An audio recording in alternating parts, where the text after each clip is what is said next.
Good morning વિદ્યાર્થી મિત્રો, નમસ્તે. આપણે વેકેશન પહેલા ચેપ્ટર સ્ટાર્ટ કર્યું હતું ચતુષ્કોણની સમજ, જેની અંદર આપણે જોયું હતું બહુકોણ એટલે શું, બહુકોણનું વર્ગીકરણ, વિકર્ણ, બહિર્મુખ, અંતર્મુખ બહુકોણ, પછી જોયું હતું નિયમિત બહુકોણ, અનિયમિત બહુકોણ, પછી 3.1 જોયું હતું. બરોબર. એ પછી હવે આપણે એક નવો ટોપિક આજે જોશું અને આજે હવે મેથ્સ ની અંદર જે પણ ચાલશે એ બધું જ કમ્પલસરી નોટ ની અંદર લખવાનું રહેશે. બરોબર. તો આજે આપણે જે નવો ટોપિક શીખવાના છે તે ટોપિક છે એક બહુકોણના બહિષ્કોણના માપનો સરવાળો. હવે એક બહુકોણના બહિષ્કોણના માપનો સરવાળો, તો બહુકોણ તો તમને ખબર જ છે, પણ બહિષ્કોણ આપણે 7મા ધોરણની અંદર શીખી ગયા છે. બહિષ્કોણ એટલે શું કે બહિષ્કોણ એક ત્રિકોણ તરીકે લઈએ તો આપણે આ ત્રિકોણ છે, બરોબર. તો આ ત્રિકોણના અંદરના બે ખૂણાના માપનો સરવાળો તેની સામેના બહારના ખૂણા જેટલો થાય. ફરીથી જોઈએ, આ ત્રિકોણ છે, ત્રિકોણના અંદરના બે ખૂણાનો માપનો સરવાળો તેની સામેના બહારના ખૂણા જેટલો થાય. તેને શું કહેવાય? આ ત્રિકોણનો બહિષ્કોણ. બરોબર. આપણે આ 7મા ધોરણની અંદર શીખી ગયા છે. બરોબર. એટલે એને બહિષ્કોણ કહેશું. સિમ્પલ લેંગ્વેજમાં આપણે જોઈએ તો બહારનો ખૂણો. બરોબર. તો અહીંયા છે જો એક બહુકોણના બહિષ્કોણના માપનો સરવાળો ટોપિક છે. તો અહીંયા કોઈ પણ બહુકોણના બહિષ્કોણના માપનો સરવાળો 360 થાય છે. હવે બહુકોણના કોઈ પણ બહુકોણ, કોઈ પણ એટલે ત્રિકોણ, ચતુષ્કોણ, પંચકોણ, ષષ્ઠકોણ, અષ્ટકોણ, નવકોણ, કોઈ પણ બહુકોણ લે એ બધાના બહારના એટલે કે બહિષ્કોણના માપનો સરવાળો 360 થાય. એટલે તમે જોઈ શકો કે ત્રિકોણના બહિષ્કોણના માપનો સરવાળો 360. તો આ તમે જો આ બધા બહારના ખૂણા છે, તો આ બધા ચતુષ્કોણ છે ને, તો આ ચતુષ્કોણના દરેક બહારના ખૂણાના માપનો સરવાળો કેટલો થાય? 360. એટલે જ અહીંયા છે જો ચતુષ્કોણ હોય, પંચકોણ, ષષ્ઠકોણ હોય, કોઈ પણ બહિષ્કોણના માપનો સરવાળો 360 થાય. આપણે બહિષ્કોણની વાત કરીએ છીએ, અંદરના ખૂણાની નહીં. અંદરના ખૂણાનું માપ લઈએ તો બધા જ બહુકોણના અલગ અલગ સરવાળો થશે. તો દરેક બહુકોણના બહારના ખૂણાના માપનો સરવાળો એટલે કે બહિષ્કોણ ખૂણાના માપનો સરવાળો હંમેશા કેટલો થશે? 360. કોઈ પણ બહુકોણ હોય. આપણે એક એક્ઝામ્પલ દ્વારા સમજીએ કે ઉદાહરણ નંબર 1. આકૃતિમાં x નું માપ શોધો. હવે આ ચતુષ્કોણ છે. હવે ચતુષ્કોણના 1 2 3 4 ચાર બહિષ્કોણ ખૂણા આપેલા છે. હવે એક સિમ્પલ લેંગ્વેજમાં તમને ઈઝી ટ્રીક આપું કે જેટલા બહિષ્કોણ હોય એટલી જ બાજુવાળો એ બહુકોણ હોય. બરોબર. જેટલા ખૂણાના માપ આપ્યા હોય એટલે કે આ ચતુષ્કોણ છે, ચાર ખૂણા છે, તો એ ચાર બાજુવાળો બહુકોણ છે. બરોબર. તો આપણે અહીંયા x નું માપ શોધવાનું છે. તો આપણે અહીંયા જ હમણાં શીખ્યા કે ચતુષ્કોણ હોય કે પંચકોણ હોય તેના દરેક બહિષ્કોણના ખૂણાના માપનો સરવાળો કેટલો? 360. તો આ ચારે ચારનો સરવાળો કરીએ તો x નું માપ મળી જશે. માટે x + 110 + 50 + 90 બરાબર કેટલું થાય? 360. હવે આ x એમ જ રહેશે. 110 + 90 200 અને +50 એટલે 250 બરાબર 360. માટે x બરાબર 360 - 250 તો કેટલા થશે? x બરાબર જો 0 1 અને 1 એટલે કેટલા થશે? 110. બરોબર. એટલે કે આ x નું માપ થશે 110. તો તમે જોઈ શકો આ ચતુષ્કોણના ચારે ખૂણાના માપનો સરવાળો 360 એ આપણે આગળ જોયું. બરોબર. અહીંયા આપણે x શોધવાનો છે એટલે 3 3 અને આ x બધાનો સરવાળો કરતા 360 આવે. હવે 110 50 અને 90 તમે આ ચારે ચારનો સરવાળો કરશો ને તો આપણો જવાબ 360 આવવો જોઈએ. તો આપણો આ દાખલો સાચો રહેશે. બરોબર. હવે સેમ એવું ઉદાહરણ 2 છે, એ થોડું ડિફરન્ટ છે. ઉદાહરણ 2 માં એવું કીધું છે કે એક નિયમિત બહુકોણના પ્રત્યેક બહિષ્કોણનું માપ 45 છે. હવે નિયમિત બહુકોણ હોય તો નિયમિત બહુકોણની અંદર એની દરેક બાજુઓનું માપ સરખું હોય. બરોબર. પછી એના દરેક ખૂણાનું માપ સરખું હોય. તો નિયમિત બહુકોણમાં એના દરેક બહિષ્કોણનું માપ પણ કેવું હોય? સરખું. કેમ કે આ બધા જ માપ સરખા હોય તો એના અંદરના માપ પણ સરખા થાય. કઈ પદ્ધતિથી? તો પૂરક કોણની પદ્ધતિથી આપણે શોધી શકીએ, બરોબર. એટલે એના બધા જ માપ કેવા થશે? સરખા. તો આપણે અહીંયા લખીશું પ્રત્યેક બહિષ્કોણ નું માપ, ખૂણાનું માપ, પ્રત્યેક બહિષ્કોણ ખૂણાનું માપ કેટલું? તો 45. એટલે દરેક ખૂણાનું માપ 45 છે, બરોબર. આપણને તો શોધવાનું શું છે? તેની બાજુઓની સંખ્યા શોધો. હવે ખૂણો આપેલો છે, બાજુઓની સંખ્યા શોધવાની છે, બરોબર. તો આપણને પ્રત્યેક બહિષ્કોણનું માપ આપી દીધું, કેટલું? 45. તો એના ઉપરથી આપણને ખૂણાઓની સંખ્યા એટલે બાજુઓની સંખ્યા મળી શકે. આપણને તો બાજુઓની સંખ્યા જોઈએ ને. તો મેં હમણાં જ આ દાખલામાં તમને કીધું કે એક ખૂણાનું માપ આપેલું છે અને પ્રત્યેક બહિષ્કોણનું માપ 45, એટલે દરેક ખૂણાનું માપ 45 થાય. કેવી રીતના? કેમ કે નિયમિત છે, બરોબર. નિયમિત હોવાથી દરેક ખૂણા કેવા થશે? સરખા થશે. માટે બહુકોણના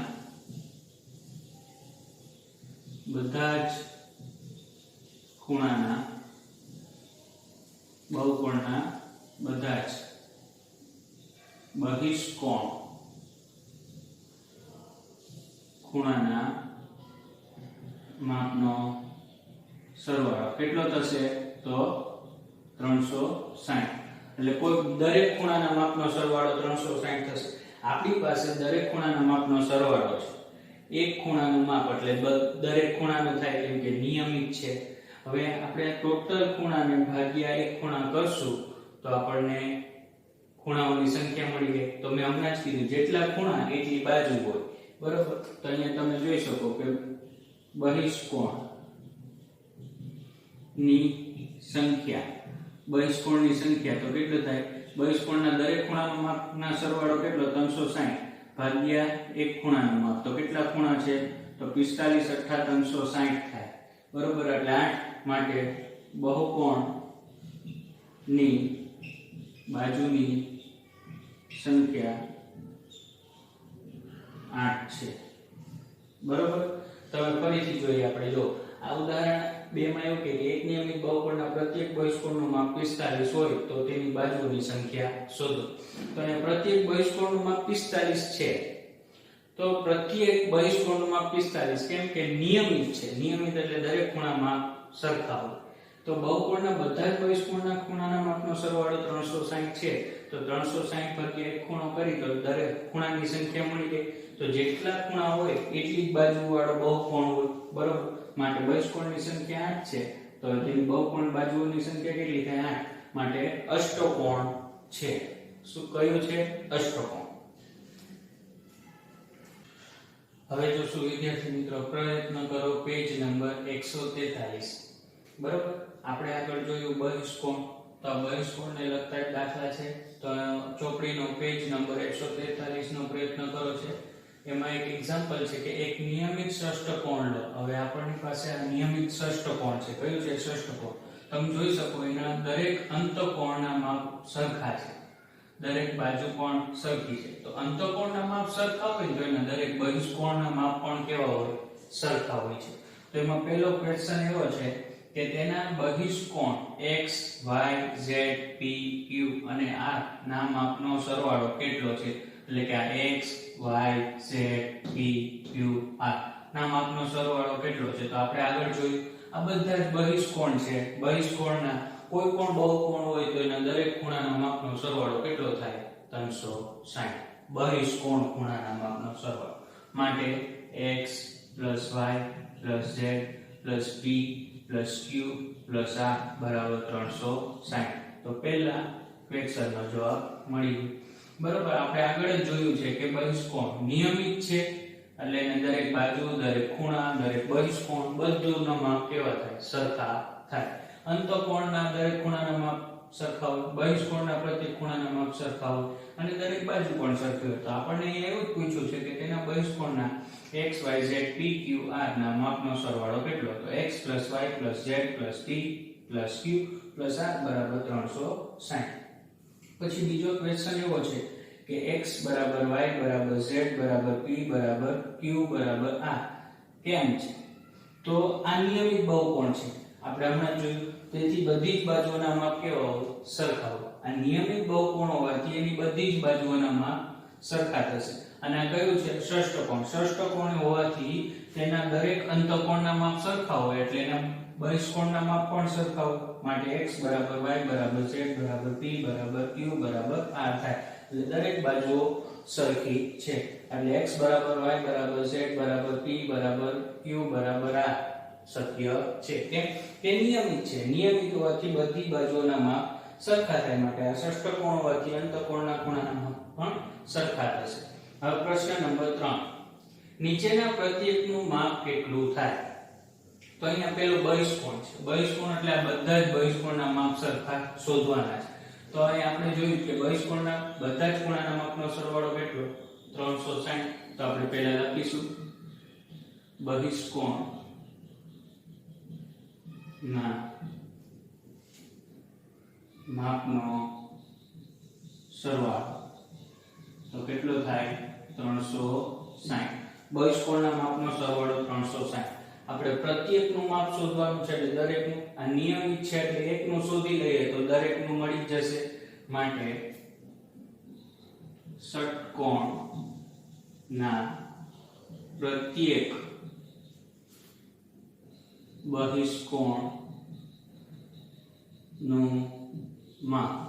પ્રત્યેક બહિષ્કોણનું માપ. તો બહિષ્કોણના દરેક ખૂણાના માપનો સરવાળો, બહિષ્કોણના દરેક ખૂણાના માપનો સરવાળો કેટલો? તો 360.